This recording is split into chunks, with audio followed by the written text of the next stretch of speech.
හාය යාළුවනේ කොහොමද ඉතින් ඔයාලට ඕන මම අද උදේට කන්න යන්නේ මොනවද කියලා තමයි ඔයාලට පෙන්නන්න යන්නේ මේ තියෙන්නේ මම දැන් කෑම එක හදාගන්න ගත්ත જાති ටික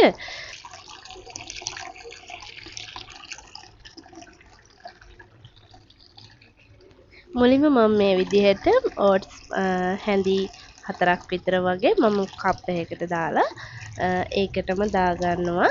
යෝගට් හැඳි හතරක් හෝ පහක් වගේ දාගන්නවා තමන්ට අවශ්‍ය ප්‍රමාණයට තමන්ගේ කෑම වේලේ ප්‍රමාණයට දාගන්නවා ඒ දාගෙන මම ඒකටම එකතු කරගන්න චියා සීඩ් කියන්නේ ඇඟට ගොඩාක් හොඳ ඇට වර්ගයක් ඒත් එක්ක මම මේකට මුද්ද රස බලම් කජු ඒ වගේ දේවල් මට ඇති ප්‍රමාණයට මම දාගන්නවා මම ටිකක් වැඩිපුර දාගත්තා මම ඒකේ රසට කැමති නිසා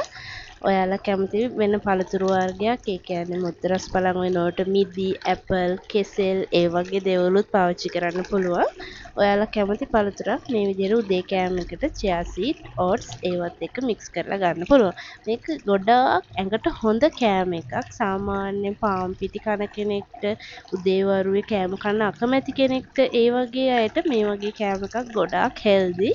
මම නම් කියන්නේ හදිස්සියේ රස්සාවකට යන කෙනෙක්ට මේ වගේ කෑම එකක් ඇත්තම පුරුදු වෙනවා නම් ගොඩාක් හොඳයි උදේ වරුවේ ටක් ගාලා කෑම කාලා වැඩට යන්න පුළුවන් මේක හරිම රසයි ඒ වගේම ගුණයි දැන් අපි රස බලන වෙලාවත් වෙනවා මම හැබැයි මේකට තව චූටි දෙයක් එකතු කරගන්නවා මම ඒකට මී පැණි බින්දු දෙක තුනක් දාගන්නවා මේක මී පැණිත් ඇඟට ගොඩක් හොඳ නිසා ඔන්න දැන් මේ තියෙන්නේ මගේ කෑම එක මම මේක උදේට කන්න හදාගත්ත එක මම සාමාන්‍යයෙන් දවස් දෙකකට සැරයක් මේ කෑම එකක් හදාගෙන කනවා රස බලමුකෝ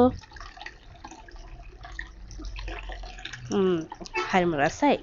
ඒ වගේම මම මේ කෑම එකට හරිම කැමතියි ඔයාලත් කාලා බලන්න කාලා බලලා කොහොමද කියලා මට කියන්න එහෙනම් ආයෙත් හම්බෙමු